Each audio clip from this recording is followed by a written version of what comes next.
مفتی صاحب مجھے ایک شخص چھوڑ کر چلا گیا ہے، اسے واپس لانے کے لیے میری رہنمائی کر دیں۔ کوئی شخص بھی اگر چھوڑ کر چلا جائے تو ہمیں اس کے لیے قرآن اور حدیث سے کیا رہنمائی ملتی ہے، آج میں اس حوالے سے آپ سے بات کروں گا۔ بہت اہم باتیں آج کی اسپیچ میں، اس گفتگو میں آپ کے ساتھ شیئر کروں گا۔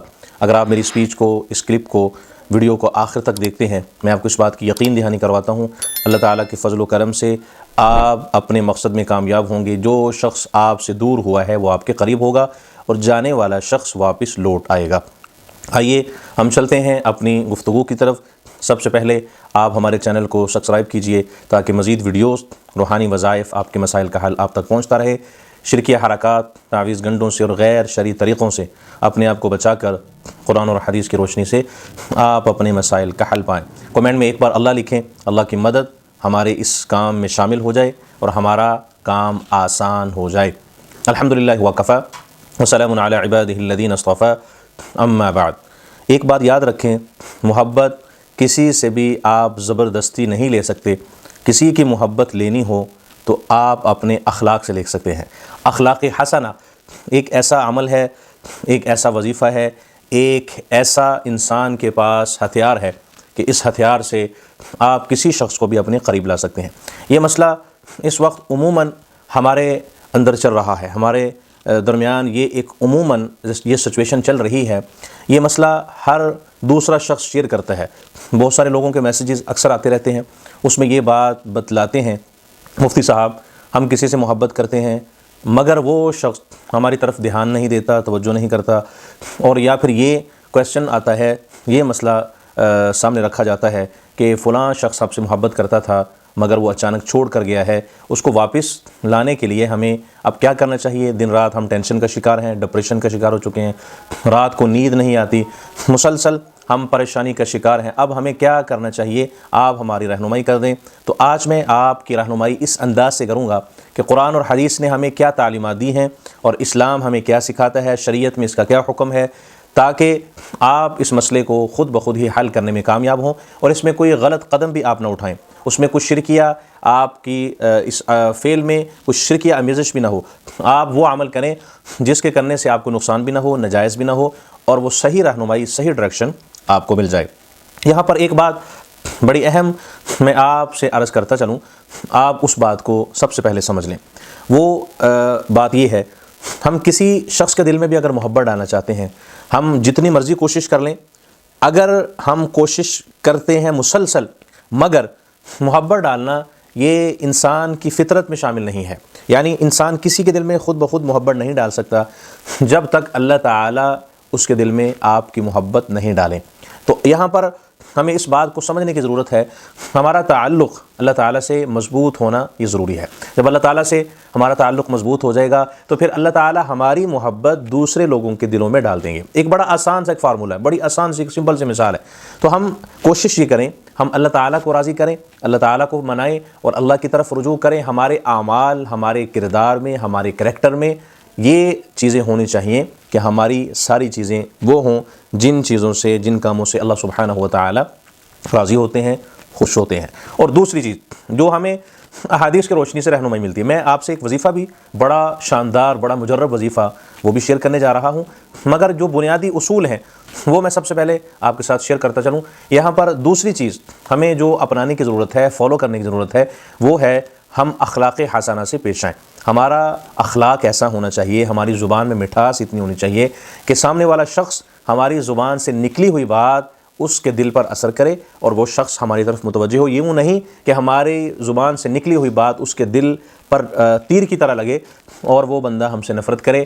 تو آپ اپنی زبان کو، اپنے اخلاق کو جب بہتر کریں گے تو اس سے دوسرے شخص کو قریب کرنے میں کامیاب ہوں گے، کوئی شخص بھی آپ کو چھوڑ کر نہیں جائے گا۔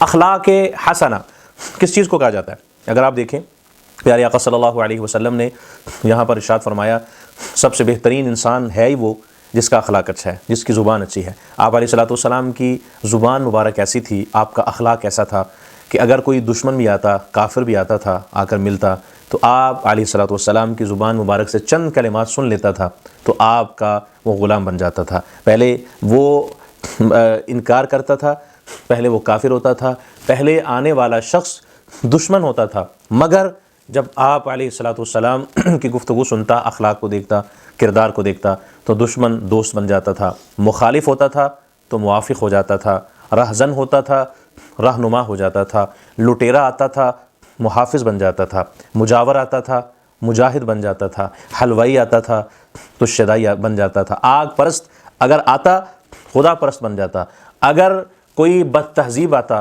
تہذیب یافتہ بن جاتا، بد کردار آتا صاحب کردار بن جاتا، بد دین آتا دیندار بن جاتا، اگر کوئی چور آتا تھا چوکیدار بن جاتا تھا۔ تو آپ علیہ الصلوۃ والسلام کی زبان مبارک سے کلمات نکلتے تھے، لوگوں کے دلوں پر اثر کرتے تھے، اور یہی پھر وہ برکت تھی، یہی وہ آپ علیہ الصلوۃ والسلام کا عمل تھا۔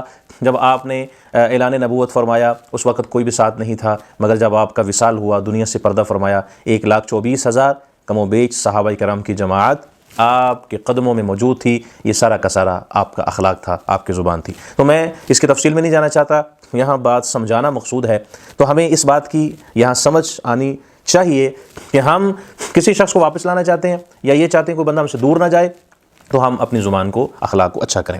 اور تیسری چیز یہاں پر جو بنیادی اور ضروری ہے وہ ہے اللہ تعالیٰ سے مانگنا، یعنی کسی شخص کے لیے آپ اللہ تعالیٰ سے مانگتے رہیں کہ یا اللہ اس بندے کے دل میں میری محبت پیدا فرما۔ آپ نے اسباب بھی اختیار کر لیے، اسباب اختیار کرنے کے ساتھ ساتھ آپ اللہ تعالیٰ کی طرف بھی رجوع رکھیں، اور یہ کچھ ضروری ہدایات یہ بھی میں آپ سے عرض کرتا چلوں، اور آپ کے ساتھ وظیفہ بھی وہ میں عرض کر دوں۔ جو قرآن کریم کے کلمات ہیں، سورہ یاسین میں ان کا ذکر آتا ہے، وہ ہم پڑھیں گے، پڑھ کر کیسے اس بندے کے دل پر اثر ہوگا۔ جو بندہ دور گیا ہے وہ قریب آئے گا، روٹھا ہوا شخص، ناراض شخص واپس لوٹ آئے گا۔ کیا سوچا ہے آپ نے وہ خود آپ کے پاس کیوں آئے گا؟ کیا واقعی کوئی ایسا عمل ہے جو دل کو نرم کر دے؟ کہانی یہاں سے شروع ہوتی ہے جب ہر راستہ بند نظر آتا ہے اور امید کی آخری کرن بھی مدھم پڑنے لگتی ہے۔ وہ شخص جو کبھی آپ کے قریب تھا آج دوری اختیار کر چکا ہے، خاموشی بڑھتی جا رہی ہے اور دل میں سوال ہی سوال ہیں، اور کیا کبھی وہ واپس آئے گا یا یہ فاصلے ہمیشہ کے لیے ہیں؟ یہی وہ لمحہ ہوتا ہے جہاں اکثر لوگ ہار مان لیتے ہیں، لیکن کچھ لوگ ایک راز جان لیتے ہیں، ایسا راز جو دلوں کو موڑ دیتا ہے، ناراضگی کو نرمی میں بدل دیتا ہے اور دوری کو قربت میں۔ یہ کوئی جادو نہیں بلکہ یہ ایک روحانی حقیقت ہے جو صدیوں سے آزمائی جا رہی ہے۔